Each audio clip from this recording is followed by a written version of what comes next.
ਅੱਜ ਦਾ literary session ਜਿਹਦਾ ਕਿ ਉਨਵਾਨ ਪੰਜਾਬ ਦਾ ਲੋਕ ਬਿਆਨੀਆਂ ਹੈ। ਲੋਕ ਬਿਆਨੀਆਂ ਜਿਹੜਾ ਟਰਮ ਇਸਤੇਮਾਲ ਹੁੰਦੀ ਹੈ ਇਹ ਆਪਣੇ ਬੜੇ ਖਿਲਾਰਵਾਂ ਇਹਦਾ ਹੈ ਵੇ, ਤੁਸੀਂ ਕਹਿ ਲਓ ਕਿ ਸਮੁੰਦਰ ਵਾਂਗ ਹੈਗੀ ਹੈ। ਇਹ ਲੋਕ ਕਹਾਣੀ ਤੋਂ ਲੈ ਕੇ ਗਾਥਾ, ਪਰੀਆਂ ਦੀਆਂ ਕਹਾਣੀਆਂ, ਲੋਕ ਗੀਤ ਤੇ ਜਿਹੜੀ ਮਿੱਥ ਹੈਗੀ ਹੈ ਜਿਹਦੇ ਤੋਂ ਤੇ ਕਹਾਣੀ ਦੀ ਰਿਵਾਇਤ ਸ਼ੁਰੂ ਹੁੰਦੀ ਹੈ ਉਹਨੂੰ ਵੀ ਇਹਨੇ ਆਪਣੇ ਕਲਾਵੇ 'ਚ ਲਿਆ ਹੋਇਆ।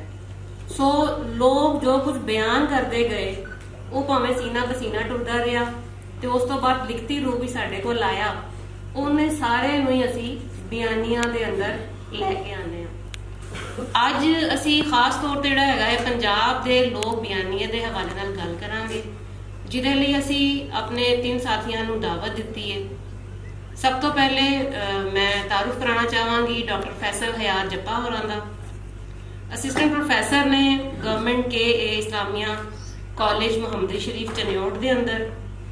ਇਹਨਾਂ ਦਾ ਜਿਹੜਾ PhD ਦਾ ਮਕਾਲਾ ਹੈ ਉਹ ਪੰਜਾਬੀ ਮਾਹੀਆ ਰੀਤ ਤੇ ਟੋਰ ਉੱਤੇ ਵੇ। ਸੋ ਪੰਜਾਬ ਦਾ ਜਿਹੜਾ ਮੁਹਾਂਦਰਾ ਸਾਨੂੰ ਮਾਹੀਏ ਦੇ ਜ਼ਰੀਏ ਜਾਂ ਲੋਕ ਅਦਬ ਦੇ ਜ਼ਰੀਏ ਨਜ਼ਰ ਆਉਂਦਾ ਹੈ, ਉਹਦੇ ਉੱਤੇ ਅੱਜ ਗੱਲਬਾਤ ਕਰਨਗੇ ਸਾਡੇ ਨਾਲ। ਉਸ ਤਰ੍ਹਾਂ ਅਗਰ ਇਹਨਾਂ ਦੀ ਪੰਜਾਬੀ ਅਦਬੀ ਖਿਦਮਾਤ ਦੇ ਹਵਾਲੇ ਨਾਲ ਗੱਲ ਕੀਤੀ ਜਾਣ ਤੇ ਪਿਛਲੇ ਜਿਹੜੇ 3 ਸਾਲ ਨੇ ਉਹਦੇ 'ਚ ਮੁਸਲਸਲ 1857 ਦੇ ਹਵਾਲੇ ਦੇ ਨਾਲ ਸਾਲਾਨਾ ਪ੍ਰੋਗਰਾਮ ਕਰਵਾ ਰਹੇ ਨੇ ਔਰ ਕਾਲਜ ਦੀ ਸਤਹ ਦੇ ਉੱਤੇ ਸਟੂਡੈਂਟਸ ਨੂੰ ਆਪਣੇ ਨਾਲ ਲੈ ਕੇ ਟੁਰਦੇ ਨੇ। ਔਰ ਤੁਸੀਂ ਇਹ ਕਹਿ ਲਓ ਕਿ ਹਰ ਦੂਜੇ ਮਹੀਨੇ ਜਿਹੜਾ ਹੈ ਕੋਈ ਲਿਟਰੇਰੀ ਪ੍ਰੋਗਰਾਮ ਜਾਂ ਜਿਹੜਾ ਦੂਸਰਾ ਐਕਟਿਵਿਜ਼ਮ ਹੈਗਾ ਹੈ ਉਹ ਆਪਣੇ ਥਾਂ ਤੇ ਬਹਿ ਕੇ ਬਹੁਤ ਚੰਗੇ ਤਰੀਕੇ ਨਾਲ ਕਰ ਰਹੇ ਨੇ। ਸੋ ਇੱਕ ਸ਼ਖਸ ਜਿਹੜਾ ਹੈਗਾ ਹੈ ਉਹ ਬੜੇ ਭਰਪੂਰ ਤਰੀਕੇ ਦੇ ਨਾਲ ਪੰਜਾਬੀ ਜ਼ੁਬਾਨੋ ਅਦਬ ਦੀ ਜਿਹੜੀ ਮਦਦ ਹੈ ਉਹ ਕਰ ਰਿਹਾ ਹੈ। ਸੋ ਸਾਡੇ ਲਈ ਇਹ ਬੜੀ ਹਿੰਮਤ ਔਰ ਤੁਸੀਂ ਕਹਿ ਲਓ ਖੁਸ਼ੀ ਦੀ ਗੱਲ ਹੈ ਕਿ ਸਾਨੂੰ ਜਿਹੜਾ ਹੈਗਾ ਹੈ ਨਾ ਸਿਰਫ ਪੰਜਾਬੀ ਕਾਮੇ ਦੇ ਤੌਰ ਤੇ ਬਲਕਿ ਬਹੁਤ ਸੋਹਣੇ ਰਿਸਰਚਰ ਦੇ ਤੌਰ ਤੇ ਵੀ ਫੈਸਲ ਹਯਾਤ ਜੱਪਾ ਸਾਹਿਬ ਜਿਹੜੇ ਨੇ ਉਹ ਮਿਲੇ ਨੇ। ਦੂਸਰੇ ਡਾਕਟਰ ਜ਼ਹੀਰ ਹਸਨ ਵੱਟੂ ਸਾਹਿਬ ਨੇ ਜਿਹੜੇ ਅੱਜਕੱਲ GCU ਲਾਹੌਰ ਦੇ ਅੰਦਰ ਅਸਿਸਟੈਂਟ ਪ੍ਰੋਫੈਸਰ ਦੇ ਤੌਰ ਤੇ ਆਪਣੀ ਜ਼ਿੰਮੇਵਾਰੀ ਸਰ ਅੰਜਾਮ ਦੇ ਰਹੇ ਨੇ। ਇਹਨਾਂ ਦਾ ਜਿਹੜਾ MA ਦਾ ਥੀਸਿਸ ਸੀ ਉਹ 1857 ਦੇ ਹਵਾਲੇ ਨਾਲ ਜਿਹੜਾ ਵੱਟੂਆਂ ਦਾ ਕਿਰਦਾਰ ਸੀ ਜੰਗੇ ਆਜ਼ਾਦੀ ਦੇ ਅੰਦਰ, ਉਹਦੇ ਉੱਤੇ ਬੜਾ ਹੀ ਭਰਵਾਂ ਕੰਮ ਹੈ ਤੇ ਆਉਣ ਵਾਲੇ ਜਿਹੜੇ ਲੋਕ 1857 ਦੇ ਹਵਾਲੇ ਨਾਲ ਕੰਮ ਕਰ ਰਹੇ ਨੇ ਉਹ ਇੱਕ ਦੀਵੇ ਦੀ ਮਾਨੰਦ ਉਹਨਾਂ ਦੀ ਰਹਿਨੁਮਾਈ ਕਰਦਾ ਹੈ। PhD ਦੇ ਹਵਾਲੇ ਨਾਲ ਗੱਲ ਕੀਤੀ ਜਾਵੇ ਤੇ ਇਹਨਾਂ ਨੇ 1857 ਦਾ ਹੀ ਮੌਜੂ ਚੁਣਿਆ, ਲੇਕਿਨ ਉਸ ਰਾਹੀਂ ਜਿਹੜਾ ਓਵਰਆਲ ਜਿਹੜਾ ਫੋਕ ਹੈ ਉਹਦੇ ਰਾਹੀਂ ਪੰਜਾਬ ਦਾ ਮੁਹਾਂਦਰਾ ਜਿਹੜਾ ਹੈ ਵੇਖਣ ਦੀ ਕੋਸ਼ਿਸ਼ ਕੀਤੀ। ਅੱਜਕੱਲ ਜਿਹੜਾ ਹੈ ਦੂਸਰਾ ਤੁਸੀਂ ਕਹਿ ਲਓ ਕਿ ਲਿਟਰੇਚਰ ਦੇ ਹਵਾਲੇ ਦੇ ਨਾਲ ਖੋਜਕਾਰੀ ਦੇ ਅੰਦਰ ਔਰ ਜਿਹੜੇ ਤਨਕੀਦੀ ਪਹਿਲੂ ਹੈਗੇ ਨੇ ਖਾਸ ਤੌਰ ਤੇ 1857 ਦੇ ਹਵਾਲੇ ਨਾਲ ਉਹਨਾਂ ਉੱਤੇ ਅਗਰ ਆਖਿਆ ਜਾਵੇ ਕਿ ਇਸ ਸਮੇਂ ਦੇ ਅੰਦਰ ਬੜਾ ਮੁਸਤਰਦ ਨਾ ਹੈ ਤੇ ਉਹ ਗਲਤ ਗੱਲ ਨਹੀਂ ਹੋਵੇਗੀ। ਤੀਸਰੇ ਸਾਡੇ ਸਾਥੀ ਡਾਕਟਰ ਇਫਤਖਾਰ ਅਹਿਮਦ ਸੁਲਹਿਰੀ ਸਾਹਿਬ ਨੇ। ਇਹਨਾਂ ਦਾ ਵੀ ਤਾਲੁਕ GCU ਲਾਹੌਰ ਤੋਂ ਹੈ, ਅਸਿਸਟੈਂਟ ਪ੍ਰੋਫੈਸਰ ਨੇ, ਪੰਜਾਬੀ ਪੜ੍ਹਾਉਂਦੇ ਨੇ ਤੇ ਲੋਕ ਅਦਬ ਰਾਹੀਂ ਪੰਜਾਬ ਦੀ ਤਾਰੀਖ ਇਹਨਾਂ ਦਾ PhD ਦਾ ਮੌਜੂ ਰਿਹਾ ਹੈ। ਸੋ ਜਿਹੜੇ ਤਿੰਨੇ ਹਸਤੀਆਂ ਇੱਥੇ ਮੌਜੂਦ ਨੇ ਉਹ ਲੋਕ ਅਦਬ ਰਾਹੀਂ ਜਿਹੜੀ ਤਾਰੀਖ ਹੈ, ਜਿਹੜਾ ਪੰਜਾਬ ਦਾ ਮੁਹਾਂਦਰਾ ਹੈ, ਉਹਦੇ ਉੱਤੇ ਅੱਜ ਗੱਲ ਕਰਨਗੇ। ਸਭ ਤੋਂ ਪਹਿਲੇ ਮੈਂ ਦਾਵਤ ਦੇਣੀ ਆ ਡਾਕਟਰ ਫੈਸਲ ਹਯਾਤ ਜੱਪਾ ਹੋਰਾਂ ਨੂੰ ਕਿ ਉਹ ਆਪਣੇ ਵਿਚਾਰ ਜਿਹੜੇ ਨੇ ਪੰਜਾਬ ਦੇ ਮੁਹਾਂਦਰੇ ਦੇ ਹਵਾਲੇ ਦੇ ਨਾਲ ਜਿਹੜਾ ਲੋਕ ਬਿਆਨੀਆਂ ਹੈ ਉਹਦੇ ਉੱਤੇ ਗੱਲ ਸਾਂਝੀ ਕਰਨ। ਫੈਸਲ ਸਾਹਿਬ।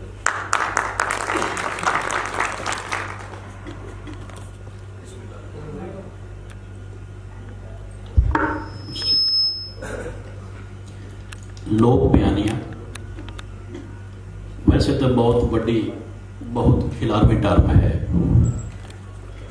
इस विच कहानी, लोक गीत और बहुत कुछ लोक अखाण सब कुछ इस टर्म के अंदर सिमा जाता है। टाइम बहुत कम है, मैं कोशिश करांगा कि इस टाइम दे विच सिर्फ लोक कहानी के हवाले नाल जिहड़ा पंजाब दा मुहांदरा उन्हां दा भी एक पक्ष सिर्फ, क्योंकि पहले दस्सिया कि मौजू बहुत वसी है, एक सैशन इस मौजू का इहाता करना बहुत मुश्किल काम है। ਜਿਹੜੀ ਸਾਡੇ ਕੋਲ ਲੋਕ ਸਿਆਣਪ ਹੈ, ਲੋਕ ਕਹਾਣੀ ਹੈ, ਉਸ ਦੇ ਵਿੱਚ ਸਾਡੇ ਕੋਲ ਪੰਜਾਬ ਦਾ ਕੀ ਮੁਹਾਂਦਰਾ ਨਜ਼ਰ ਆਉਂਦਾ ਹੈ। ਅਗਰ ਅਸੀਂ ਲੋਕ ਕਹਾਣੀ ਦਾ ਜਾਇਜ਼ਾ ਲਈਏ ਤਾਂ ਉਸ ਕਹਾਣੀ ਦਾ ਜਿਹੜਾ ਕਾਮਨ ਇੱਕ ਪੱਖ ਸਾਡੇ ਸਾਹਮਣੇ ਆਉਂਦਾ ਹੈ, ਉਹ ਹੁੰਦਾ ਹੈ ਰਠੌਏ ਦਾ, ਰਾਠਾਚਾਰੀ। ਹੁਣ ਸਾਡਾ ਰਾਠ, ਪੰਜਾਬ ਦਾ ਰਾਠ ਕੀ ਹੈ? ਸਾਡਾ ਰਾਠ ਉਹ ਨਹੀਂ ਹੈ ਜਿਹੜਾ ਫਿਊਡਲ ਹੈ। ਸਾਡਾ ਰਾਠ ਉਹ ਹੈ ਜਿਸ ਦਾ ਕਿਰਦਾਰ ਉੱਚਾ ਹੈ, ਜਿਹੜਾ ਸੱਚ ਦਾ ਆਗੂ ਹੈ, ਸੱਚ ਦਾ ਸਾਥੀ ਹੈ, ਜਿਹੜਾ ਹੀਣਿਆਂ ਦੇ ਨਾਲ ਰਲ ਕੇ ਟੁੱਟਦਾ ਹੈ ਤੇ ਤਾਕਤਵਰ ਸਮਾਜ ਔਰ ਤਾਕਤਵਰ ਇਨਸਾਨਾਂ ਨਾਲ ਮੱਥਾ ਲੈਂਦਾ ਹੈ, ਜਿਹੜਾ ਆਪਣੀ ਇੱਜ਼ਤ, ਆਪਣੀ ਪੱਤ ਦੀ ਖਾਤਰ ਸਿਰ ਦੇ ਦਿੰਦਾ ਹੈ, ਜਿਹੜਾ ਆਪਣੇ ਜ਼ਬਾਨ ਦਾ ਪੱਕਾ ਹੈ, ਸਿਰ ਲਾਹਾ ਦਿੰਦਾ ਹੈ, ਪਰ ਜ਼ਬਾਨ ਤੋਂ ਮੁਕਰਨਾ ਉਸ ਵਾਸਤੇ ਮੌਤ ਹੈ। ਉਸ ਵਿੱਚ ਜਿਹੜਾ ਇੱਕ ਸਾਡੇ ਸਮਾਜ ਦਾ ਓਵਰਆਲ ਨਿਆਂ ਦਾ ਸਿਸਟਮ ਹੈ, ਪੰਚਾਇਤੀ ਜਾਂ ਸੱਥੀ, ਉਹਨਾਂ ਦੀ ਗੱਲ ਇਤਨੀ ਮੋਤਬਰ ਹੁੰਦੀ ਹੈ ਕਿ ਜਿਸ ਸ਼ਖਸ ਨੂੰ ਆਪਣੇ ਫੈਸਲੇ ਦੇ ਵਿੱਚ ਸਿਰਫ ਜ਼ਬਾਨੀ ਕਲਾਮੀ ਉਹ ਕੂੜਾ ਆਖ ਦਿੰਦੇ ਨੇ, ਉਸ ਵਾਸਤੇ ਉਸ ਤੋਂ ਮੁਕਰਨਾ ਅੱਜ ਵੀ ਮੁਮਕਿਨ ਨਹੀਂ ਹੈ। ਅਸੀਂ ਤਾਂ ਉਸ ਦੂਸਰੇ ਪੰਜਾਬ ਦੀ ਗੱਲ ਕਰ ਰਹੇ ਹਾਂ ਜਿਹੜਾ ਗੁਜ਼ਰ ਚੁੱਕਿਆ ਹੈ। ਸੋ ਉਸ ਸੱਥੀ ਦੇ ਜ਼ਬਾਨ ਤੋਂ ਨਿਕਲੇ ਹੋਏ ਬੋਲ ਅਖਾਣ ਵੀ ਬਣਦੇ ਨੇ, ਔਰ ਉਸ ਸ਼ਖਸ ਵਾਸਤੇ ਵੀ ਜਿਸ ਨੂੰ ਉਹ ਮੂੰਹ ਦੇ ਉੱਤੇ ਕੂੜਾ ਆਖ ਦਿੰਦਾ ਹੈ ਔਰ ਉਸ ਨੂੰ ਮੰਨ ਜਾਂਦਾ ਹੈ। ਦੂਸਰਾ ਪੱਖ ਹੈ ਜਿਹੜਾ ਕਿ ਲੋਕ ਕਹਾਣੀ ਵਿੱਚ ਅਕਸਰ ਸਿੰਘ ਬੁੱਟਾ ਜੀ ਨੇ ਜਿਹੜੀਆਂ ਕਹਾਣੀਆਂ ਮੁਰਤਬ ਕੀਤੀਆਂ ਨੇ।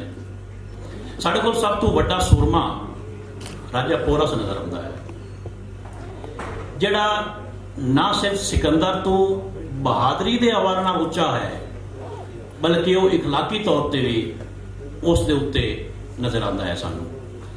ਜਦੋਂ ਨੁਸ਼ਾਬਾ ਅਜੇ ਪੋਰਸ ਕੋਲ ਪਹੁੰਚੀ ਹੈ ਔਰ ਉਸ ਨੂੰ ਆਪਣਾ ਭਾਈ ਆਖਿਆ ਸੂ, ਉਦੋਂ ਨਾਲ ਹੀ ਉਸ ਮੰਗ ਕੀਤੀ ਹੈ ਕਿ ਮੈਂ ਜਿਹੜੀ ਚੀਜ਼ ਮੰਗਣੀ ਹੈ, ਸਿਕੰਦਰ ਆਜ਼ਮ ਤੇਰੇ ਤੇ ਹਮਲਾ ਕਰਨਾ ਹੈ, ਉਸ ਨੂੰ ਤੂੰ ਮਾਰਨਾ ਨਹੀਂ।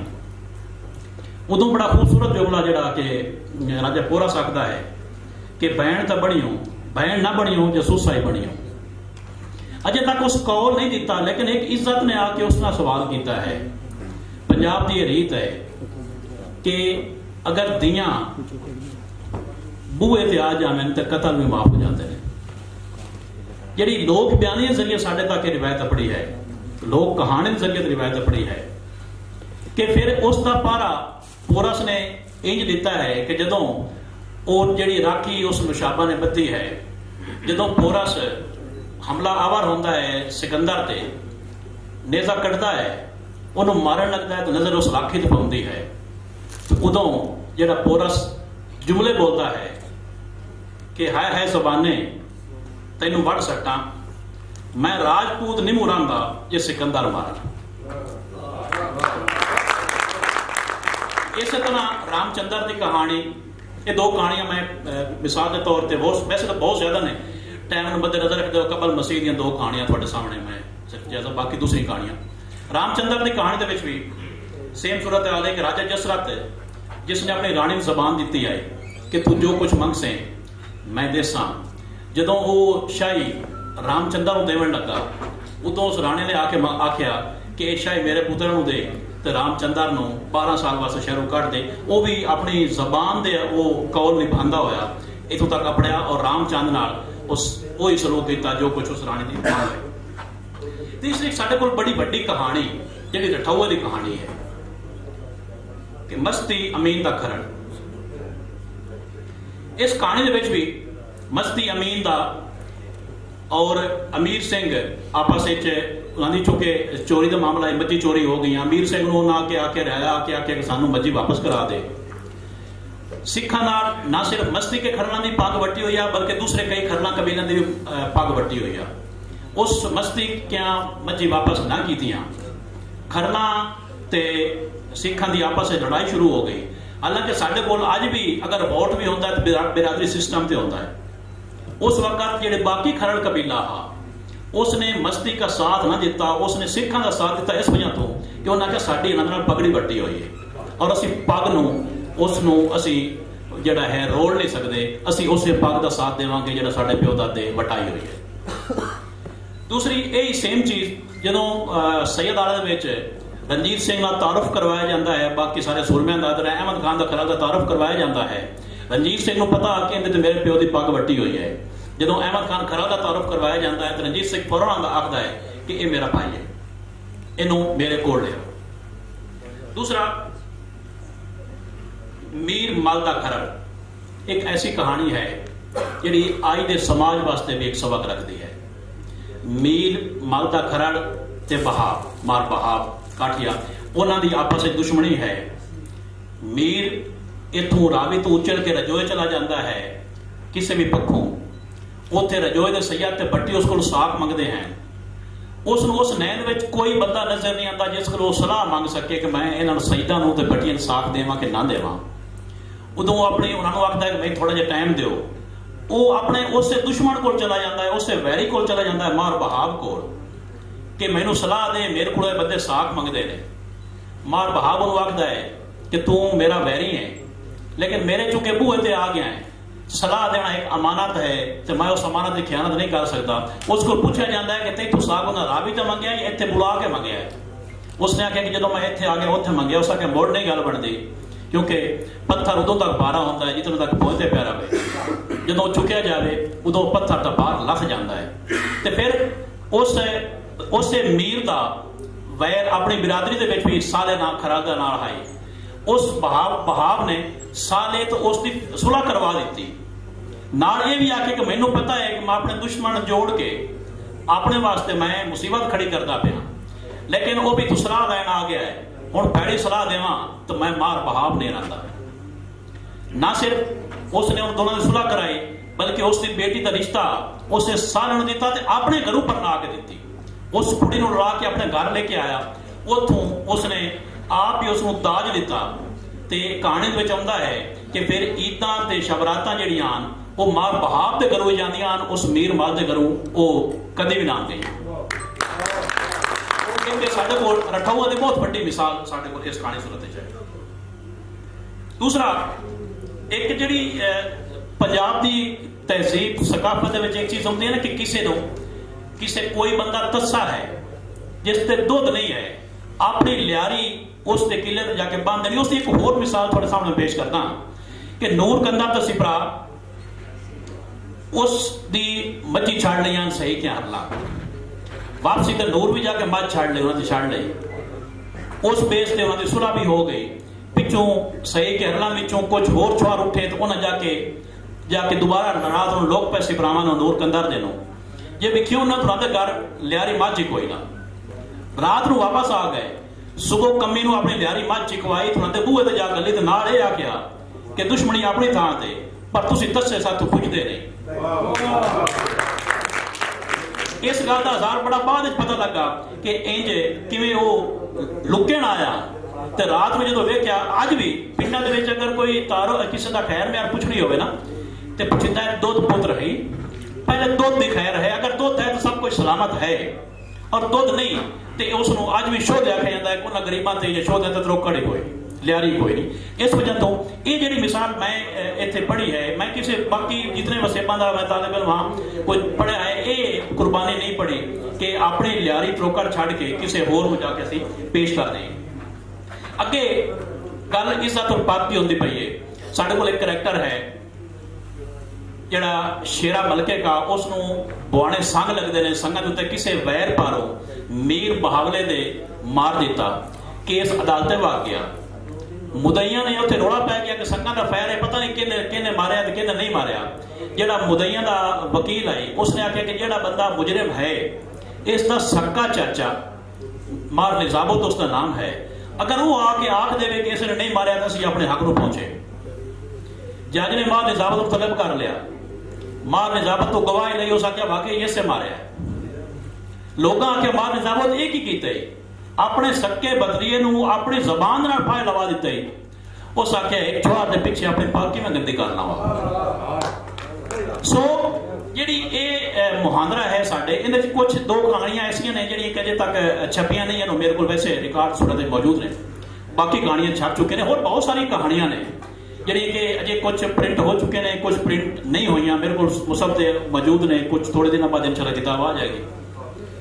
ये जिहड़ा साडे कोल एक ट्रेंड है पंजाब का कि रठौआ की होता है, राठा सिर उतों नहीं आए होंगे, लेकिन अपनी गल पीछे और अपनी पत पीछे, अपनी इज्जत पीछे किवें सिर ला देंगे। जिवें एक कहानी होर है, एक माली वट्टू वो जेल च आई, नवाब बावलपुर ने उसको साख मंगया, मंगेतर का साख कहते जी हम तू जेल च तू मर जाना है, तेरी मंगेतर है मैनू दे दे, मैं उसने शादी कर लवां।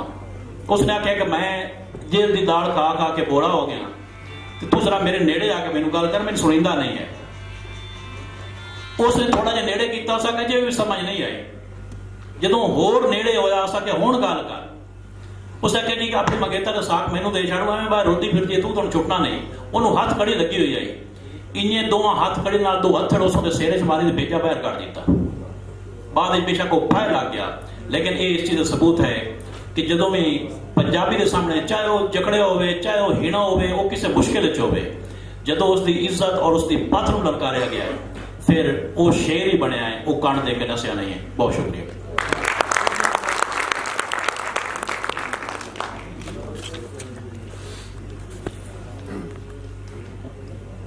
डॉक्टर फैसल हया जब्बा होरी, पोरस, शेरा मलके का, माली वट्टू, इन्हां सारिया जियां दा जिहड़ा मुहांदरा साडे सामने वो लिखिया, और तो सानू पता चलता है कि पंजाब की जिहड़ी धरती है वो हमेशा तो जिहड़ी हैगी है, ये जिहड़ियां साडियां बुनियादी किस्म दीयां कदरां ने उन्हां तो कदी भी पैर पिछे नहीं जाया। वो बहादरी होवे, इज्जत होवे, या किसी दूसरे जी की अनक की गल होवे, असी सारे जड़े है सारे जियां नूं रल के लैके टुरे हाँ, कदी किसी भी मैदान च कंड नहीं की। सो अगली गल असी टुरदे होया, ऐसे गल नूं अगे वधांदे होया डॉक्टर ज़हीर हसन भट्टू होरां नूं दावत देंगे कि तो वो पंजाब दा जिहड़ा बयानिया है ਉਹਦੇ बारे ਜਿਹੜੇ अपने विचार ने साडे नाल सांझे करन। डॉक्टर ज़हीर हसन भट्टू साहब।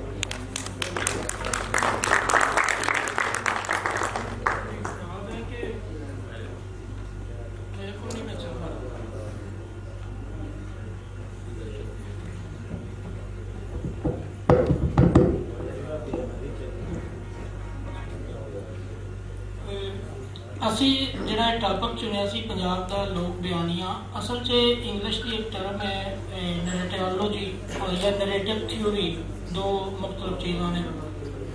एक 20वीं सदी के अध विच स्टार्ट हुई सी, ये लफ्ज़ किसी ने पहली बार इस्तेमाल किया है 20वीं सदी का 1955 अमूमन कहा जाता है।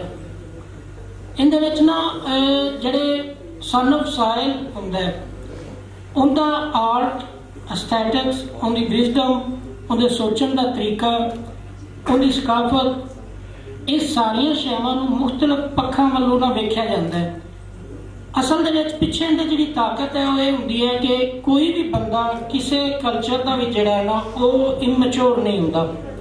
हर बंदा आदे वेले दे विच अपनियां रीतां दे हिसाब नाल मैच्योर हुंदा है। ये नहीं कि जिहड़ा अज असीं कहना शुरू कीता है कि जिहड़े पुराने सारे वेले सन उत्थों दे बंदे जाहिल हुंदे सन, और अज असी टैक्नोलॉजी के जोर के उत्ते जिथे खड़े हैं शायद साढ़े तो कोई सियाना बंदा नहीं है। खैर मैं इहदे उत्ते असल ये खेड हुंदी है सारी सितारे की, ते 1857 च मैं उनके इस टॉपिक उत्ते काम भी किया। फिर इत्थे कुछ शैवां पढ़ियां और कुछ दोस्तों दी गल्लां सुनियां, ते कुछ इशारे अजय सामने आए परसों वाले सैशन और कल वाले सैशन के अंदर भी ना, जिन्हां दे अंदर ये ही प्रॉब्लम सी, एक मुगालता सी उन्हां इशारियां नूं समझण दा। मैं अज की सारी गल उन्हां इशारियां नूं सामने रख के करांगा, और ये पंजाब दा लोक बयानियां नूं किवें वेखदा है और रिटन फॉर्म दे विच शैवां आईयां होईयां, इन्हां शैवां च किवें बयान हुंदियां ने। एक डोले का कड़ा है कि रन्ना भोए ते गोड़ियां वंड किसे न दित्तियां, हुंदियां बुत दे विच सा सलामी। राय अहमद खां वल्लू कड़ा सी जदों अंग्रेज बरकले दे नाल लड़ाई हो रही है, तो 3 इशारे वरते गए ने जिस ना रन्ना, औरत, घोड़ी ते जमीन। ਇਹ ਕਿਸੇ ਕੋਲੋਂ ਨਹੀਂ ਦਿੱਤੀ ਜਾਂਦੀ ਦੂਜੇ ਨੂੰ, ਜਿੰਨੀ ਦੇਰ ਉਹਦੇ ਅੰਦਰ ਅਣਖ ਜਾਂ ਗੈਰਤ ਦੀ ਕੋਈ ਇੱਕ ਅਲਾਮਤ ਵੀ ਮੌਜੂਦ ਹੁੰਦੀ ਹੈ। ਮੈਂ ਇਹਨਾਂ ਤਿੰਨਾਂ ਸਿਤਾਰਿਆਂ ਨੂੰ ਔਰ ਨਾਲ ਡਾਕਟਰ ਸਾਹਿਬ ਨੇ ਜਿਹੜੀ ਗੱਲ ਰਾਠਾਚਾਰੀ ਦੀ ਕੀਤੀ ਨਾ, ਤੇ ਰਾਠ ਲਫ਼ਜ਼ ਵੀ ਇੱਕ ਸਿਤਾਰਾ ਹੈ ਸਾਡਾ। ਅਸਲ ਹਰ ਲਫ਼ਜ਼ ਦੇ ਪਿੱਛੇ ਮਿਠਾਸ ਹੁੰਦੀ ਹੈ, ਮਿੱਠ ਦੇ ਵਿੱਚੋਂ ਲਫ਼ਜ਼ ਜੰਮਦਾ ਹੈ। ਔਰ ਅੱਛਾ ਮਾਜ਼ਰਤ ਨਾਲ ਯਾਰ ਮੈਂ ਫਿਰ ਤੁਹਾਡੀ ਪਹਿਲਾਂ ਸੁਣ ਲੈਣਾ। ਅੱਛਾ, ਮਿੱਠ ਦੇ ਵਿੱਚੋਂ ਲਫ਼ਜ਼ ਜੰਮਦਾ ਹੁੰਦਾ ਹੈ ਜਾਂ ਲਫ਼ਜ਼ ਦੇ ਪਿੱਛੇ ਕਹਾਣੀ ਜੁੜਦੀ ਹੁੰਦੀ ਹੈ। ਕੋਈ ਲਫ਼ਜ਼ ਵੀ ਕਿਧਰੇ ਵੀ ਕਿਸੇ ਵੀ ਜ਼ਬਾਨ ਦੇ ਵਿੱਚ ਨਾ ਇੰਝ ਨਹੀਂ ਡਾਇਰੈਕਟ ਮਸ਼ੀਨ 'ਚੋਂ ਨਿਕਲਦਾ ਔਰ ਸਾਹਮਣੇ ਆ ਜਾਂਦਾ। ਮੈਂ ਤਿੰਨ ਜਿਹੜੇ ਮੇਨ ਇਹਨਾਂ ਦੇ ਉੱਪਰ ਕੰਮ ਕਰਨ ਵਾਲੇ ਲੋਕ ਸਨ ਵੈਸਟਰਨ, ਉਹਨਾਂ ਤਿੰਨਾਂ ਦੀ ਥਿਊਰੀਜ਼ ਤੁਹਾਡੇ ਸਾਹਮਣੇ ਰੱਖਣਾ। ਉਸ ਤੋਂ ਬਾਅਦ ਇਹਨਾਂ ਚਾਰ ਸਿਤਾਰਿਆਂ ਦੇ ਉੱਤੇ ਅਸੀਂ ਗੱਲ ਕਰਨੇ ਹੈ ਔਰ ਲੋਕ ਬਿਆਨੀਆਂ ਜਿਹੜਾ ਹੈ ਉਹ ਮੈਂ ਕੋਸ਼ਿਸ਼ ਕਰਨਾ ਕਿ ਤੁਹਾਡੇ ਸਾਹਮਣੇ ਪੰਜਾਬ ਦਾ ਕੀ ਬਣਦਾ ਹੈ ਉਹ ਸਾਹਮਣੇ ਆਵੇਗਾ। ਸੋਸ਼ੋ ਇੱਕ ਨਾ ਸਟਰਕਚਰਲਿਸਟ ਬਹੁਤ ਮਸ਼ਹੂਰ ਹੈ, ਸਟਰਕਚਰਲਿਜ਼ਮ ਦੇ ਅੰਦਰ ਉਹਦਾ ਕੰਮ ਹੈ। ਉਹਨੇ ਦੋ ਥੀਸਿਸ ਦਿੱਤੇ ਸਨ। ਪਹਿਲਾ ਇਹ ਕਿ ਸੋਸ਼ਲ ਫਨਾਮਨਾ ਜਿਹੜਾ ਹੈ ਨਾ ਉਹ ਕਦੇ ਵੀ ਜ਼ਬਾਨ ਤੋਂ ਬਗੈਰ ਪੂਰਾ ਨਹੀਂ ਲੈ ਸਕਦਾ, ਕੋਈ ਵੀ ਸੋਸ਼ਲ ਫਨਾਮਨਾ ਜਿਹੜਾ ਹੁੰਦਾ ਹੈ। ਦੂਸਰਾ ਇਹ ਕਿ ਲਫ਼ਜ਼ ਹਰ ਕਲਚਰ 'ਚ ਜਾ ਕੇ ਆਪਣੇ ਮਾਣੇ ਔਰ ਕਨਸੈਪਟ ਬਦਲ ਜਾਂਦਾ ਹੈ। ਮਸਲਨ ਇਹ ਉਹਦੀ ਮਿਸਾਲ ਹੈ ਕਿ ਜਿਹੜਾ ਲਾਲ ਰੰਗ ਹੈ, ਲਾਲ ਰੰਗ ਸਾਡੇ ਕੋਲ ਨਾ ਅਗਰ ਅਸੀਂ ਚਾਈਨੀਜ਼ ਦੇ ਅੰਦਰ ਰੱਖਣੇ ਆ ਨਾ ਤੇ ਲਾਲ ਰੰਗ ਤਰੱਕੀ ਪਸੰਦੀ ਦਾ ਪ੍ਰੋਗਰੈਸ ਦੀ ਅਲਾਮਤ ਹੁੰਦੀ ਹੈ। ਲੇਕਿਨ ਅਗਰ ਅਸੀਂ ਉਹਨੂੰ ਐਂਬੂਲੈਂਸ ਕਲਚਰ 'ਚ ਲਿਆਉਣੇ ਤੇ ਲਾਲ ਰੰਗ ਦਾ ਮਤਲਬ ਹੁੰਦਾ ਹੈ ਰਾਹ ਦੇ ਦਿਓ, ਖਾਲੀ ਕਰ ਦਿਓ ਸੜਕ। ਔਰ ਅਗਰ ਉਹਨੂੰ ਅਸੀਂ ਫਾਇਰ ਬ੍ਰਿਗੇਡ ਵਾਲੇ ਕਲਚਰ 'ਚ ਲਿਆਵਾਂਗੇ ਤੇ ਲਾਲ ਰੰਗ ਖਤਰੇ ਦੀ ਅਲਾਮਤ ਬਣ ਜਾਵੇਗਾ। ਔਰ ਅਗਰ ਅਸੀਂ ਉਹਨੂੰ ਲਵ ਕਲਚਰ 'ਚ ਲਿਆਵਾਂਗੇ ਤੇ ਲਾਲ ਰੰਗ ਉਹ ਪਿਆਰ ਦੀ ਅਲਾਮਤ ਬਣ ਜਾਵੇਗਾ। ਹੁਣ ਰੰਗ ਇੱਕ ਹੀ ਹੈ ਲੇਕਿਨ ਹਰ ਜਗ੍ਹਾ ਤੇ ਹਰ ਕਲਚਰ 'ਚ ਜਾ ਕੇ ਨਾ ਉਹਦੇ ਮਾਣੇ ਬਦਲਦੇ ਪਏ ਨੇ। ਸੋ ਇਹ ਇੱਕ ਪੁਆਇੰਟ ਦਾ ਸਟਰਕਚਰਲਿਜ਼ਮ ਦੇ ਅੰਦਰ ਜਿਹੜਾ ਸਾਡੇ ਕੋਲ ਆਉਂਦਾ ਨਾ ਉਹ ਇਹ ਹੈ ਕਿ ਇੱਕ ਤਾਂ ਜ਼ਬਾਨ ਦਾ ਫਨਾਮਨਾ ਜਿਹੜਾ ਹੈ ਨਾ ਉਹ ਬਹੁਤ ਅਹਿਮ ਹੁੰਦਾ ਹੈ। ਜ਼ਬਾਨ ਤੋਂ ਬਗੈਰ ਤੁਸੀਂ ਜ਼ਬਾਨ ਨੂੰ ਸਮਝਣ ਤੋਂ ਬਗੈਰ ਤੁਸੀਂ ਆਪਣੀ ਗੱਲ ਨੂੰ ਕਨਵੇ ਕਰ ਨਹੀਂ ਪਾ ਰਹੇ ਹੁੰਦੇ ਉਹਨਾਂ ਦੇ ਮਾਣਿਆਂ ਨਾਲ। ਔਰ ਦੂਸਰਾ ਇਹ ਹੈ ਕਿ ਲਫ਼ਜ਼ ਦੇ ਮਾਣੇ ਸਮਝਣ ਲਈ ਬਹੁਤ ਜ਼ਰੂਰੀ ਹੈ ਕਿ ਉਹਦੇ ਕਲਚਰ ਤੱਕ ਪਹੁੰਚ ਕੇ ਉਸ ਲਫ਼ਜ਼ ਨੂੰ ਸਮਝਿਆ ਜਾਵੇ। ਸਾਡੇ ਕੋਲ ਦੂਸਰਾ ਬੰਦਾ ਲੇਵੀ ਸਟ੍ਰਾਕ ਬਹੁਤ ਮਸ਼ਹੂਰ ਆਦਮੀ ਹੈ, ਐਂਥ੍ਰੋਪੋਲੋਜੀ ਦੇ ਹਵਾਲੇ ਨਾਲ ਉਹਦਾ ਕੰਮ ਹੈ। ਉਹਨੇ ਇਹਨਾਂ ਚੀਜ਼ਾਂ ਨੂੰ ਨਾ ਐਂਥ੍ਰੋਪੋਲੋਜੀਕਲੀ ਡਿਸਕਸ ਕੀਤਾ ਸੀ। ਅੱਛਾ, ਉਹਦਾ ਜਿਹੜਾ ਹੈ ਨਾ ਕਿ ਇਨਸਾਨੀ ਫਿਤਰਤ ਜਿਹੜੀ ਹੈ ਨਾ ਇਹ ਸਾਰਿਆਂ ਦੀ ਇੱਕ ਹੁੰਦੀ ਹੈ। ਬੰਦਾ ਜਿੱਥੋਂ ਦਾ ਵੀ ਹੋਵੇ ਜੋ ਵੀ ਹੈ ਉਹਦੇ ਬੁਨਿਆਦੀ ਮਸਾਇਲ ਔਰ ਉਹਦੀ ਸਮਝ ਇੱਕ ਹੈ। ਲੇਕਿਨ ਹਾਲਾਤ ਜੁਗਰਾਫੀਆ ਔਰ ਉੱਥੋਂ ਦੇ ਰਹਿਣ ਸਹਿਣ ਔਰ ਉੱਥੋਂ ਦੇ ਕਲਚਰ ਦੇ ਨਾਲ ਨਾ ਜਿਹੜਾ ਉਹਦਾ ਬਿਆਨ ਕਰਨ ਦਾ ਢੰਗ ਹੈ ਉਹ ਮੁਖਤਲਫ ਹੋ ਜਾਂਦਾ ਹੈ। ਮਸਲਨ ਇਹਦੇ 'ਚ ਵੀ ਬਹੁਤ ਸਾਰੀਆਂ ਮਿਸਾਲਾਂ ਨੇ ਜਿਨ੍ਹਾਂ 'ਚ ਇੱਕ ਅਸੀਂ ਅਗਰ ਲਵ ਸ਼ੇਕਸਪੀਅਰ ਨੂੰ ਦੇਖਦੇ ਹਾਂ ਨਾ ਤੇ ਸ਼ੇਕਸਪੀਅਰ ਦੇ ਕੋਲ ਵੀ ਲਵ ਔਰ ਹੇਟ ਹੈ ਔਰ ਹੀਰ ਰਾਂਝੇ ਦੇ ਵਿੱਚ ਫਿਰ ਆ ਕੇ ਲਵ ਐਂਡ ਹੇਟ ਹੈ। ਅਸੀਂ ਯੂਨਾਨੀਆਂ ਦੀਆਂ ਕਹਾਣੀਆਂ ਚੁੱਕ ਲਈਏ, ਅਸੀਂ ਕਬਲ ਮਸੀਹ ਦੀਆਂ ਕਹਾਣੀਆਂ ਜਾ ਕੇ ਦੇਖਨੇ। ਸੋ ਸ਼ੈਵਾਂ ਬੇਸ਼ੱਕ ਇੱਕ ਰਹਿੰਦੀਆਂ ਨੇ ਲੇਕਿਨ ਉਹਨੂੰ ਬਿਆਨ ਕਰਨ ਦਾ ਢੰਗ ਜਿਹੜਾ ਹੈ ਉਸ ਵਕਤ ਦੇ ਹਾਲਾਤ ਜਿਹੜੇ ਨੇ ਉਹਦਾ ਕਲਚਰ ਹੈ ਉਹ ਉਹਨੂੰ ਬਿਆਨ ਕਰ ਦਿੰਦਾ। ਇਹ ਉਹਦਾ ਪਹਿਲਾ ਪੁਆਇੰਟ ਹੈ। ਅੱਛਾ, ਦੂਸਰਾ ਉਹ ਕਹਿੰਦਾ ਕਿ ਹਰ ਦੌਰ ਦਾ ਜਿਹੜਾ ਬੰਦਾ ਹੈ ਨਾ, ਜਿਹੜਾ ਸ਼ੁਰੂ 'ਚ ਮੈਂ ਲੋਕ ਬਿਆਨੀਆਂ ਦੇ ਹਵਾਲੇ ਨਾਲ ਡਿਸਕਸ ਕੀਤਾ ਸੀ ਨਾ ਕਿ ਹਰ ਦੌਰ ਦਾ ਜਿਹੜਾ ਬੰਦਾ ਹੈ ਉਹ ਮੈਚੁਰ ਹੁੰਦਾ ਹੈ। ਅੱਛਾ, ਇਹਦੇ ਵਿੱਚ ਅਗਰ ਅਸੀਂ ਪੰਜਾਬ ਨੂੰ ਦੇਖੀਏ ਨਾ ਤੇ ਸਾਡੇ ਪੁਰਾਣੇ ਜਿੰਨੇ ਬਜ਼ੁਰਗ ਨੇ ਨਾ ਤੁਸੀਂ ਉਹਨਾਂ ਨੂੰ ਦੇਖੋ, ਉਹ ਹਵਾ ਦੀ ਸਮਤ ਕਿ ਹਵਾ ਕਿਧਰੋਂ ਆ ਰਹੀ ਹੈ ਉਹਦੇ ਨਾਲ ਫੈਸਲਾ ਕਰਦੇ ਹੁੰਦੇ ਸਨ ਕਿ ਆਉਣ ਵਾਲਾ ਮੌਸਮ ਕਿਵੇਂ ਦਾ ਹੋਵੇਗਾ। ਬਦਲਾਂ ਦੀ ਸ਼ਕਲ ਵੇਖ ਕੇ ਦੱਸਦੇ ਹੁੰਦੇ ਸਨ ਕਿ ਦਰਿਆ ਚੜ੍ਹਨ ਲੱਗਿਆ ਜਾਂ ਦਰਿਆ ਲੈਣ ਲੱਗਿਆ। ਤਾਰਿਆਂ ਦੀ ਖਿੱਤੀ ਤਰੰਗੜ, ਤਾਰਿਆਂ ਨੂੰ ਦੇਖ ਕੇ ਟਾਈਮ ਔਰ ਸਮਤਾਂ ਸਾਡੇ ਕੋਲ ਪਤਾ ਲੱਗਦਾ ਹੁੰਦਾ ਸੀ। ਇਵੇਂ ਸਾਏ ਜਿਹੜਾ ਛਾਂ ਹੈ, ਰੁੱਖਾਂ ਔਰ ਬੰਦੇ ਦੀ ਛਾਂ ਹੈ, ਉਹ ਬੰਦੇ ਤੋਂ ਕਿੰਨਾ ਵੱਧਦਾ ਜਾਂ ਘਟਦਾ ਪਿਆ ਇਹ ਟਾਈਮ ਦਾ ਅੰਦਾਜ਼ਾ ਸੀ। ਔਰ ਇਹਨਾਂ 'ਚ ਬਹੁਤ ਹੱਦ ਤੱਕ ਪਰਫੈਕਸ਼ਨ ਸੀ। ਸਾਡੇ ਬਹੁਤ ਸਾਰੇ ਲੋਕ ਜਿਹੜੇ ਅੱਜ ਵੀ ਕੈਲਕੂਲੇਸ਼ਨ ਕਰਨ ਦੇ ਲਈ ਨਾ ਫਿੰਗਰ ਟਿਪਸ ਦੇ ਉੱਤੇ ਇੰਨੀ ਲੱਖਾਂ ਦੀ ਗਿਣਤੀ ਜਿਹੜੀ ਹੈ ਉਹ ਮਿੰਟ 'ਚ ਕਰ ਲੈਂਦੇ ਨੇ। ਸਾਡੇ ਵਰਗਾ ਬੰਦਾ ਜਿਹੜਾ ਕੈਲਕੂਲੇਟਰ ਲੈ ਕੇ ਬਹਿੰਦਾ ਹੈ ਉਹਦੇ ਨਾਲੋਂ ਜਲਦੀ। ਹੁਣ ਮਸਲਾ ਇਹ ਨਹੀਂ ਹੈਗਾ ਕਿ ਪਹਿਲੇ ਵਾਲੇ ਸਾਰੇ ਜਿਹੜੇ ਹੈਗੇ ਸਨ ਨਾ ਉਹ ਜਾਣਦੇ ਹੀ ਨਹੀਂ ਸਨ, ਉਹ ਇਲਮ ਨੂੰ ਸਮਝਦੇ ਹੀ ਨਹੀਂ ਸਨ ਔਰ ਟੈਕਨੋਲੋਜੀ ਦੇ ਆਉਣ ਦੇ ਨਾਲ ਅਸੀਂ ਉਹਨਾਂ ਤੋਂ ਬਹੁਤ ਅੱਗੇ ਨਿਕਲੇ ਹਾਂ। ਮਸਲਾ ਇਹ ਹੈ ਕਿ ਆਪਣੇ ਵੇਲੇ ਦੇ ਵਿੱਚ ਆਪਣੀਆਂ ਜ਼ਰੂਰਤਾਂ ਤੋਂ ਐਡਵਾਂਸ ਸਨ। ਅਸੀਂ ਆਪਣੇ ਵੇਲੇ 'ਚ ਆਪਣੀਆਂ ਜ਼ਰੂਰਤਾਂ ਤੋਂ ਆ ਕੇ ਐਡਵਾਂਸ ਹੁੰਦੇ ਪਏ ਹਾਂ। ਨਾ ਉਹ ਬੰਦਾ ਇਮੈਚੁਰ ਸੀ ਔਰ ਨਾ ਅੱਜ ਦਾ ਬੰਦਾ ਉਹਦੇ ਤੋਂ ਜ਼ਿਆਦਾ ਮੈਚੁਰ ਹੈ। ਹਰ ਬੰਦਾ ਆਪਣੇ ਦੌਰ ਦੇ ਵਿੱਚ ਮੈਚੁਰ ਹੁੰਦਾ ਹੈ। तीसरी गल जिहड़ी इनकी मोतबर है और साडे टॉपिक के नाल वारा खांदी होवेगी वो है कि जिहड़ा साडे कोल है ना कि मिथ किसी भी कल्चर की हुंदी है ना वो मोतबर हुंदी है। इंज नहीं हुंदा कि हर कल्चर की मिथ दूजी मिथ के नाल टकरा भी खांदी होवे ते असीं जाके कहिए कि जिहड़ी पंजाबी कल्चर की मिथ है वो किसी यूरोपीयन कल्चर तो ऊनी है या यूरोपीयन कल्चर तो वाधू है, क्योंकि इंसानी मसले सारे एक होंदे ने। सिर्फ उन्होंने मैं जिवें पहले गल की है ना कि गल करने का ढंग वखरा होंदा है। मिथ सारियां दी मोतबर हुंदी है और उन्होंने उस कल्चर च रख के ही परखिया जाना चाहिए। तीसरा सब तो अहम और जिंदे कोल आके नैरेटिव थ्योरी स्टार्ट होंदी है वो है रौलाबाद। उसका कहना सी कि कल्चर जिन्ने भी होवन ना उन्हां दे अंदर जिहड़ी मिथ है वो ही उनका सब तो बड़ा सच हुंदा है। बल्कि वो कहंदा है कि जिहड़ी लैंग्वेज है मिथ उनकी चोर होंदी है। वो एक मिसाल बयान करता है कि असी अगर किसी हरन का शिकार करिए ना तो हरन के अंदरों चीज़ां कढ़ के उन्हें जो भूसा भर दिता जाता है उन्होंने फिल कर टोंक देने तो बाहरों सानू हरन नजर आ रहा होंगे लेकिन अंदर उनकी मिथ होंदी है। अच्छा मैं जी शुरू च एक कड़ा बोलिया सी कि रन्ना होए तो घोड़ियां वंड किसी ने दित्तियां हुंदियां बुत दे विच सा सलामी। असीं हुण इहदे ते आने साडे कोल जिहड़ा है ना फर्स्ट आर्डर सिग्निफिकेशन वो है लैंग्वेज के अंदर किसी एक लफज को असीं कहने।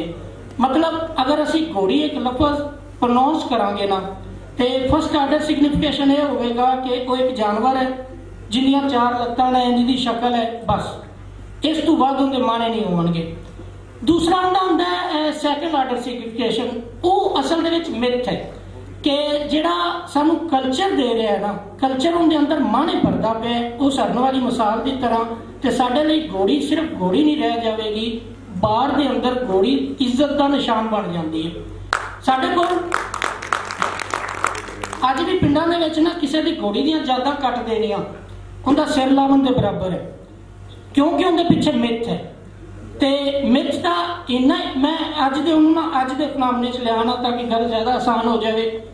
पिछले दिनों च ना कार्टून बने साडे जिहड़े मुकद्दस हस्तियां और मतलब मजहब के हवाले के नाल। अच्छा उत्थे 2 पॉइंट ऑफ व्यू सन। पहला पॉइंट ऑफ व्यू ये सी कि वैसटर्न या असी कहने कि कार्टून ही तो हैं, लेकिन दूसरा पॉइंट ऑफ व्यू ये सी कि उन्होंने कार्टून के मगर अगर एक मजहब के अंदर आके पूरी एक मुकद्दस असी एक कहानी है एक कथा है जिथे साडे लिए माने बदल जाएंगे या किसी मजहबी जिहड़ा बंदा उनके लिए बिल्कुल माने बदल जाएंगे एक आम बंदे के माने नाल। सो जिहड़ी ये गल रोनाबाद करता है ना कि मजहब या मिथ जिहड़ी है ये सारियां दी मुकद्दस हुंदी है। सो किसी दे भी मिथ दे अंदर जाके वो टंग अड़ावनी वो बेहतरी नहीं होंदी सोसाइटीज़ दे लई उन्हां नूं ठीक तरह बर्दाश्त रखने लई। मैं गल की सी घोड़ी की, मैं सिर्फ वजाहत के लिए एक होर अजकल के फनामने च मिसाल दी ना कि घोड़ी राजा अहमद खान की घोड़ी है। साढ़े कोल बहुत सारा जो लिखा जाता है पढ़िया जाता है कि 1857 की जंग के अंदर होया की है कि बाहर के कुछ कबीले ने जिन्हों की जाके अंग्रेजों ने घोड़ी फड़ ली है और उस घोड़ी की खातर लड़ते पे ने। इनका जंगी आज़ादी के नाल कोई तल्लक ही नहीं है। पहली गल तो यह है कि घोड़ी उन्होंने लिए की है, मैं ये बयान कर चुका।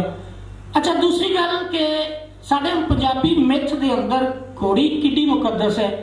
साढ़े कोल ना जिहड़े कबीलों का आपस में बहुत गहरा संघ हुंदा है ना उस संघ नूं होर तोड़ चाड़न लई असी रिश्ता करने ते जिन्हां कबीलों च रिश्ता नहीं हो पा रहा हुंदा उत्थे असी घोड़ियां साझियां करने या पग्गां वटा लेने। हुण घोड़ी और पग वटावन की मिथ रिश्ते के बराबर आई हुई है। सो इनू समझेगा वो बंदा जिहड़ा उस जिहड़ा कल्चर के नाल और उस लोक बयानियां नूं समझण वाला बंदा है उनके लिए सैकेंड आर्डर सिग्निफिकेशन होगा और जिहड़ा बंदा उस कल्चर और उस लोक बयानियां तो दूर होगा उनके लिए फर्स्ट आर्डर सिग्निफिकेशन होगा और सिर्फ एक जानवर के तौर पर होगा। अच्छा इस जंग के अंदर कोई राजा अंग्रेजों में इस गल का पता सी क्योंकि बाद भी बहुत सारा काम आया आरसी टैंपल का आया आजादों का इंसाइक्लोपीडिया पंजाब कास्ट के हवाले के तौर पर समझा गया। सिर्फ अगर उनका सारा कंसैप्ट चेंज होया तो कॉलोनियलिज्म तो बाद होया कि जिथे बंदे के हथ मालकी आती पई है और बंदा जिहड़ा है वो उनकी हुक्मरानी बनती है और औरत जिहड़ी अज भी बहुत गरीब जिहड़ा कबीला उनकी औरत बराबर च होंगी है और बहुत अलीट क्लास के हवाले नाल भी औरत बराबर च होंगी है। मिडल क्लास का मसला होंदा है कि जिथे औरत नूं दबाया जा रहा होंदा है उनके पीछे भी वो इशू है। अच्छा रन्ना बोए तो गोलियां अंग्रेज़ों ने की कीता सी कि जोइयां दी औरतां पकड़ लईयां, मालियां ना देवन की वजह तो और जेल च बंद कर दिता। ये अज तक नहीं होया सी कि रणजीत सिंह के दौर या उस तो पिछे कि किसी ने औरत नूं जेल दे विच बंद किया होवे। रणजीत सिंह कोल दो राह सन, एक राह कि जाके उनके नाल गल करके औरत नूं उन्हां नूं रिहा कराया जाए और दूसरा जेल नूं बन्निया जाए। जे दौर रणजीत सिंह का होंदा तो यकीनन राय अहमद खान खरल जाके मिलता, क्योंकि उन्हें पहले इन्हें किया और उन्होंने सोने के कंगन मिले सिर लुहाउण की बजाय। लेकिन अंग्रेज वो बंदा सी जिवें लोग बयानियां नूं नहीं समझदा सी, एक होर कल्चर तो आउण वाला बंदा सी। सो इन्हां दा टकराव लाजमी सी जिहड़ा कि होया। मैं गल नूं मुख्तसर करना, तीजा साडे कोल बोए है। मैं एक निक्के जिहे किसान का पुत्तर हाँ। अज भी मैं लाहौर च आया ना तो लाहौर च वेखना ना जिसले कि कोई एक कनाल अगर जमीन है तो वो साल बाद उनकी कीमत कितनी दुगनी होंदी है। अच्छा मैनू एक ना मार्केट ओरिएंटेड होने के नाते मैनू एक सोच आएगी कि मैं अपने जाके पिछू 5 किले या 10 किले बेच देवां और एक कनाल ले लवां। लेकिन एक गल जिसले जाके मैं अपने वालद नाल करांगा ना तो मेरी बरादरी सारे मैनू एक तरह धक्के मार के कढ़ देंगे कि तू एक ही पे करना है, क्योंकि उन्होंने लिए जमीन मिथ है। वो जब्ती जमीन आती पई होंदी है और उस किले के नाल उस एकड़ के नाल जिहड़ी उन्हां दी मुहब्बत है वो एक दूजे बंदे का पॉइंट ऑफ व्यू नहीं हो सकता। घर च लग्या होया टाली का रुख है ना, तो टाली का रुख नाल उस बंदे नूं मुहब्बत हो सकती है जिन्हें लाया, जिहड़ा उनके छावें बैठा है, जिन्हें पींघां झूटियां ने। और दूजा बंदा वेखेगा तो आखेगा कि इस फर्नीचर नूं मैं बेच के इहदे तो रुपया कितना कमा सकना। ये दो पॉइंट ऑफ व्यू होंदे ने। लोक बयानियां दा तलक मिथ दे नाल हुंदा है। सो जिस टाइम जमीन दे उत्ते कब्जा हुंदा पे ते राय अहमद खान खरल या उत्थों दे सारे कबीले ये मान ही नहीं सकते सन कि उन्हां शावां नूं ओन कर लवन और जमीन जिहड़ी है वो तीजे बंदे नूं दे देवन। चौथा इशारा मेरा बस 1-2 मिनट की गल, डॉक्टर साहब जिहड़ी गल करते पे सन ना कि राज की है, साडे कोल बहुत सारा लिखा हुआ है कि राज का मतलब ना फ्यूडल बड़ा जमींदार है। ये दो एक है ग्रेट ट्रेजिडी। यूनानी ट्रेजिडी ये होंगी है कि जिसले कोई बहुत बड़ा बादशाह जिहड़ा है ना वो किसी हमलावर दे नाल लड़ के हार जाता है ना, वो उन्होंने अपना बहादुर सूरमा मनते हैं। एक ग्रेट ट्रेजिडी है। फोक ट्रेजिडी ये नहीं है जी। फोक ट्रेजिडी ये है कि अगर कोई किधरे 50 बंदा किसी पिंड उत्ते हमला कर देंदा है, अगू एक पिंड का बंदा भी कुहाड़ी लैके बाहर निकल के उन्होंने 50 बंदियां दे अगे खलो जाता है, तो पिंड का हीरो वो एक बंदा है। वो एक बंदा निजाम लोहार भी साडा है, वो जबरू नाई भी साडा है, वो बंदा माछी नाई भी साडा है। वो किसी फ्यूडल के नाल नशावां दा तलक होना जरूरी नहीं है। और दूसरी गल है कि फ्यूडलिज्म मैं कार्ल मार्क्स की बहुत सारे उन्होंने सिस्टम नाल मैं मनना बहुत अच्छा है, उन्होंने अच्छा काम है। लेकिन इंडिया के हवाले नाल मार्क्सिज्म एक थां ते आके ना मैं थाला भी लवां, हो सकता है मैं नहीं जिथे मैं पहुंचा एक थां ते आते प्रॉब्लम है। कलोनीलिज्म तो पहले साडे कोल फ्यूडलिज्म है ही नहीं सी।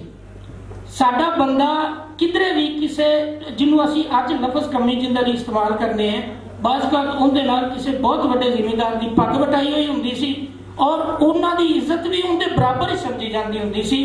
उत्थे राठ का माना करतार का पक्का होना, राठ का माना बहादुर होना, राठ का माना दूजे बंदे एक कहानी दे विच है कि 999 वारी राठ इखलाक इस्तेमाल करता है और 1000वीं वारी तलवार चुकता है।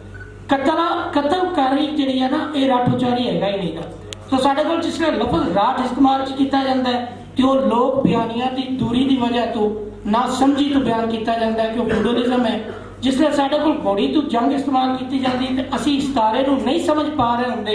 इवें ही असी जिसले औरत नूं पंजाब दी नूं डिस्कस करने हैं तो असी उस औरत नूं नहीं वेख पा रहे होंदे जिहड़ी साडे फोक दे अंदर है। माइया औरत वल्लों है, ढोला औरत वल्लों है, जिन्ना लोक अदब है तुसीं एक एक नूं उठा के वेखो तो इज़हार दी ताकत औरत वल्लों है।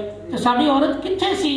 अगर असीं हुण 200 साल पीछे जाके वेखने कि वो कमजोर औरत सी, वो बिल्कुल एक ताकतवर औरत सी। सानू लोड़ है अपनी तारीख की बुनियाद नरेटिव के उपर रखण दी, लोक बयानियां ते रखण दी। वही साडा सच है। इस सच तो असीं जिन्ने दूर जाते पे असीं अपनी तारीख और अपने अंदर की मिथ तो दूर जाते पे। याद रखे बंदे ਕਹਾਣੀਆਂ ਬੁਣਦੇ ਨੇ ਔਰ ਕਹਾਣੀਆਂ ਚੋਂ ਹਟ ਕੇ ਫਿਰ ਸਮਾਜ ਬੁਣੇ ਜਾਂਦੇ ਨੇ। ਜੇ ਅਸੀਂ ਇਹ ਕਹਾਣੀਆਂ ਬੁਣਨਾ ਛੱਡ ਦੇਵਾਂਗੇ ਨਾ ਤੇ ਅਸੀਂ ਆਉਣ ਵਾਲੇ ਸਮਾਜ ਕੋਈ ਦਹਿਸ਼ਤਗਰਦ ਤੋਂ ਤਿਆਰ ਕਰ ਸਕਣੇ ਆ, ਅਸੀਂ ਉਹ ਸਮਾਜ ਨਹੀਂ ਤਿਆਰ ਕਰ ਸਕਦੇ ਜਿਹੜੇ ਪਿੱਛੇ ਪਏ ਨੇ।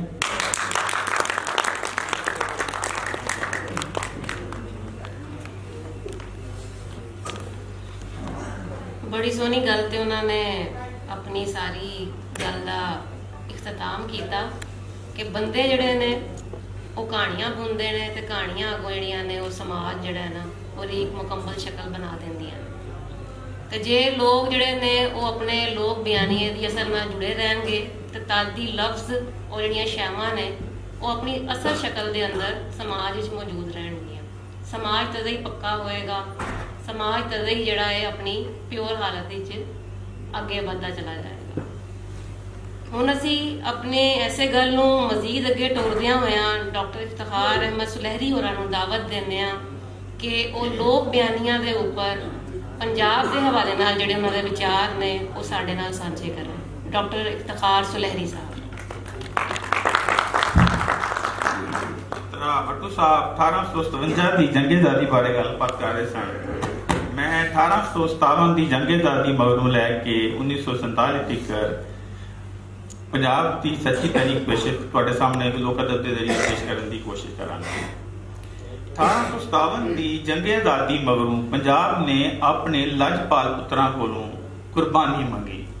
उस वेले मुसलमान एक पासे ते हिंदुआं दियां मकाराना चालां विच फसे हुए सन ते दूजे पासे जगीरदारां ने ते जमीनदारां ने नमाणे जमीनदार काश्तकारां की हयाती औखी कर छड़ी हुई सी। ਉਹ ਉਹਨਾਂ ਕੋਲ ਮੁਸਲਮਾਨ ਕਰਜ਼ਾ ਲੈਂਦੇ ਸਨ ਜਿਹੜਾ ਵੱਧਦਾ ਅਖੀਰ ਬਹੁਤ ਜ਼ਿਆਦਾ ਵੱਧ ਜਾਂਦਾ ਸੀ। ਜਦੋਂ ਉਹ ਕਰਜ਼ਾ ਮੁਸਲਮਾਨ ਨਹੀਂ ਸਨ ਦੇ ਸਕਦੇ ਤੇ ਉਹ ਉਹਦੇ ਬਦਲੇ ਉਹਨਾਂ ਦੇ ਮਾਲ ਡੰਗਰ ਤੇ ਉਹਨਾਂ ਦੇ ਘਰ ਵੀ ਖੋਹ ਲੈਂਦੇ ਸਨ।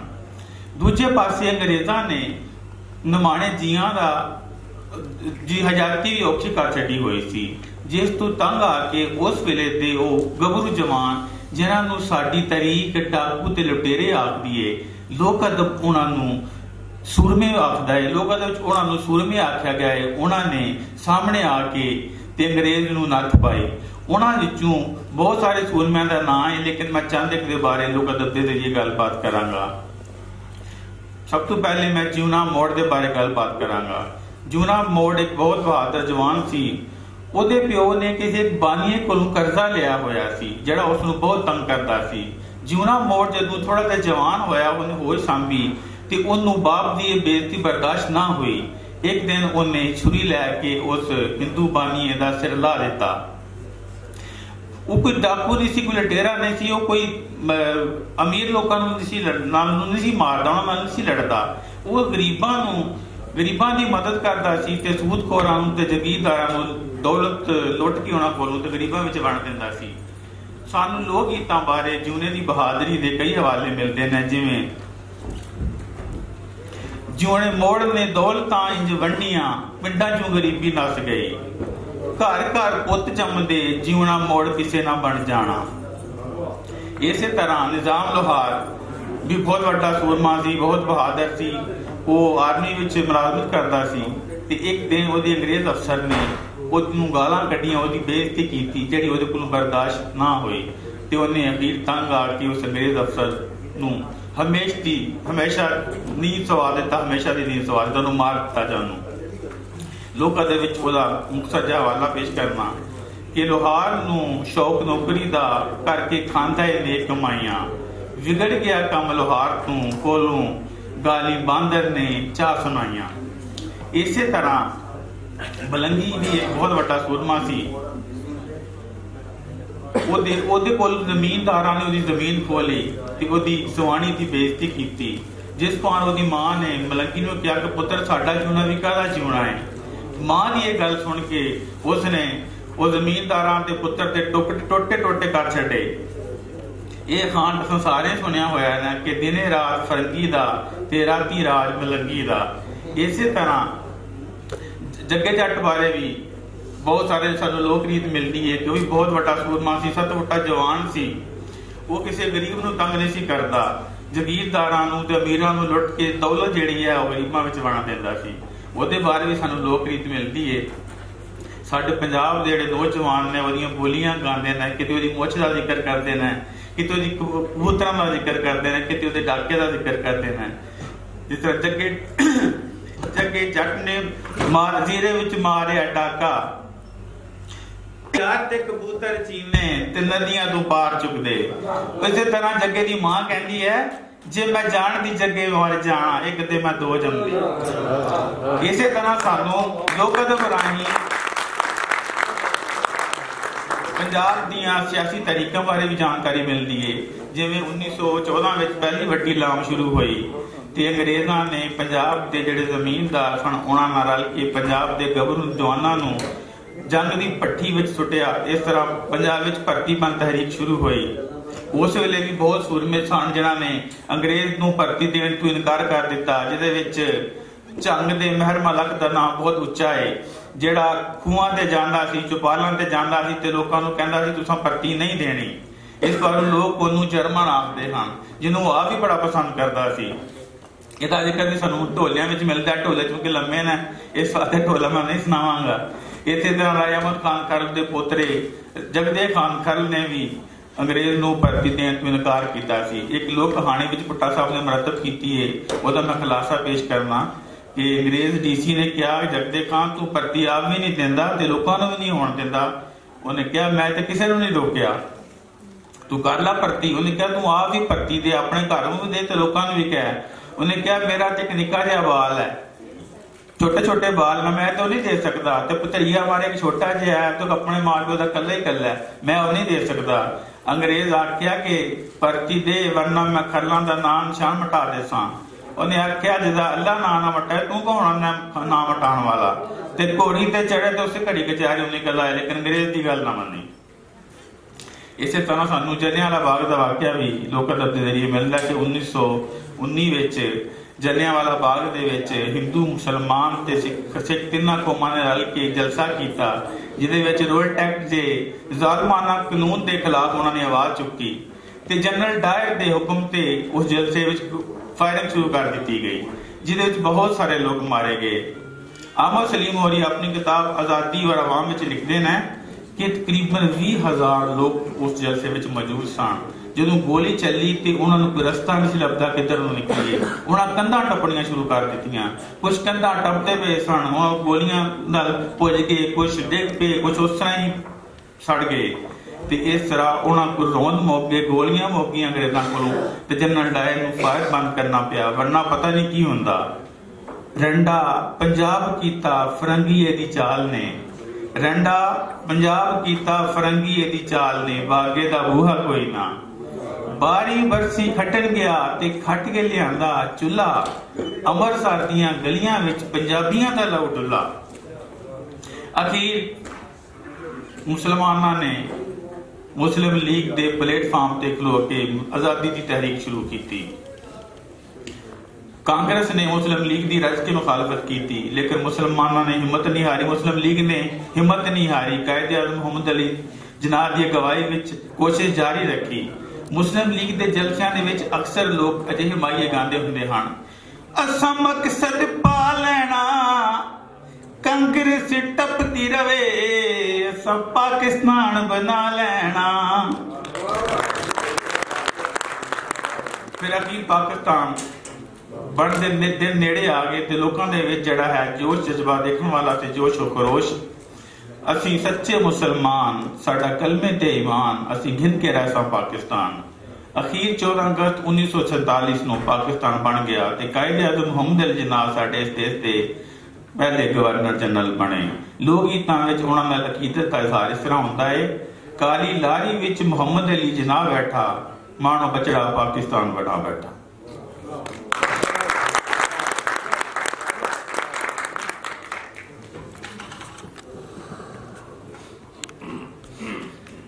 ਪੰਜਾਬ ਲੋਕ ਬਿਆਨੀਏ ਦੀ ਗੱਲ ਕਬਲ ਮਸੀਹ ਤੋਂ ਸ਼ੁਰੂ ਹੋਈ ਸੀ ਤੇ ਇਫਤਖਾਰ ਸੁਲਹਿਰੀ ਸਾਹਿਬ ਹੋਰਾਂ ਨੇ ਕਿਆਮੇ ਪਾਕਿਸਤਾਨ ਤੱਕ ਉਸ ਗੱਲ ਨੂੰ ਜਿਹੜਾ ਹੈ ਉਹ ਟੋਰਿਆ ਅੱਗੇ। ਇਸ ਸੈਸ਼ਨ ਦਾ ਇਖਤਤਾਮ ਕਰਨ ਦੇ ਲਈ ਮੈਂ ਡਾਕਟਰ ਜ਼ਹੀਰ ਹਸਨ ਭੱਟੋ ਹੋਰਾਂ ਨੂੰ ਦਾਵਤ ਦਿਆਂਗੀ ਕਿ ਉਹ ਇੱਥੇ ਤਸ਼ਰੀਫ ਲਿਆਉਣ ਤੇ ਉਸ ਤੋਂ ਬਾਅਦ ਜਿਹੜਾ ਹੈ ਸਵਾਲੋ ਜਵਾਬ ਦਾ ਜਿਹੜਾ ਸਿਲਸਿਲਾ ਹੈ ਉਹ ਸ਼ੁਰੂ ਕੀਤਾ ਜਾਏਗਾ। ਸ਼ੁਕਰੀਆ।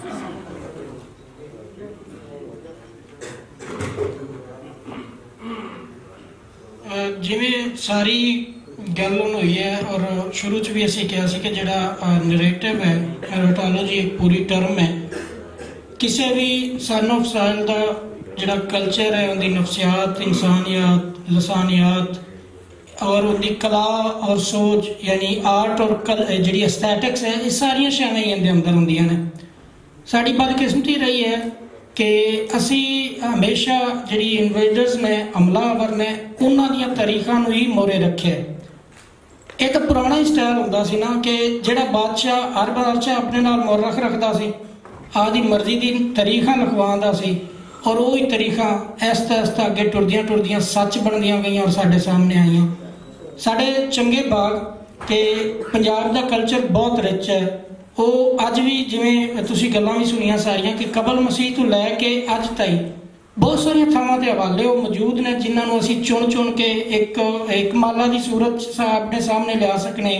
एक पैरेलल तारीख साडी मौजूद है जिंदे लेकिन लोड़ है उस ऐनक की जिहड़ी उहनूं वेख सके, बल्कि उस दिमाग की लोड़ है जिन्हों तरेड़ पैनी चाहिए है, जिन्हों हवा लगनी चाहिए है और उस तो बाद असी सोचण का अमल जिहड़ा है वो शुरू करिए। मैं एक उस्ताद भी हाँ और मेरे सामने मेरे उस्ताद साजिद साहब और बाकी एक बहुत मोहतरम दोस्त भी बैठे ने। असी मैं तो जिहड़ा जिन्नी सर्विस च देखिया ना, रट्टा जिहड़ा है ना वो ही साडी कौम नूं उसारदा पिया। साडे रोबोट तैयार पे करने और वो रोबोट इंज दे ने कि फोक विजडम गली महल्ले तो सीखी हुई कोई शै नहीं हैगी। ड्राइंग रूम च बैठा होया कोई बंदा PhD करता जिसले बाहर आंदा है तो वो एक गनेरियां बेचण वाले बच्चे तो ज्यादा जिंदगी नूं नहीं समझदा होना। जिन्हें जिंदगी नूं फेस करना होंदा है ना, जिन्हों पता है जिंदगी है किवें और मैं उन्हें गुजारना किवें है, जिंदगी के माने भी वही समझदा है। कदे भी A+P का जिहड़ा मुरब्बा है ना, वो जिंदगी के जाती मसाइल का हल नहीं होंदा। मसाइल का हल तुहानूं शरीका सिखाउंदा है। मसले नाल किवें मत्था लावना है ये तुहानूं तुहाडी मिट्टी सिखाउंदी है। डॉक्टर फैसल जब्बा साहब ने जिवें वो कहानी का रेफरेंस दिता सी ना कि तुसी पत्थर उन्नी देर भारा होंदा जिन्नी देर आदि बोहे ते प्यार होवे। जिसले पत्थर बोहे तो चुक्या जाए तो उनका बाहर बाहर नहीं रहिंदा। अज भी वेला है, अज भी शैवां रिटर्न फॉर्म च सामने आंदियां पईयां ने, गली महल्लियां च पईयां होईयां ने। इन्हां नूं चुको, अपने लोक बयानिए दी ही इट रखो और उनके उत्ते इमारत उसारो ताकि आने वाला वेला जिहड़ा वो रोबोट पैदा ना होवन, वो सूझ वाले और कला वाले बंदे होवन। जिवें कि कोई 150 साल पिछे साडी पीढ़ी मौजूद सी और वो सदियां का जिहड़ा कल्चर है उनकी कंटिन्यूटी बन सके, उनका तसलसल बन सके। बहुत शुक्रिया।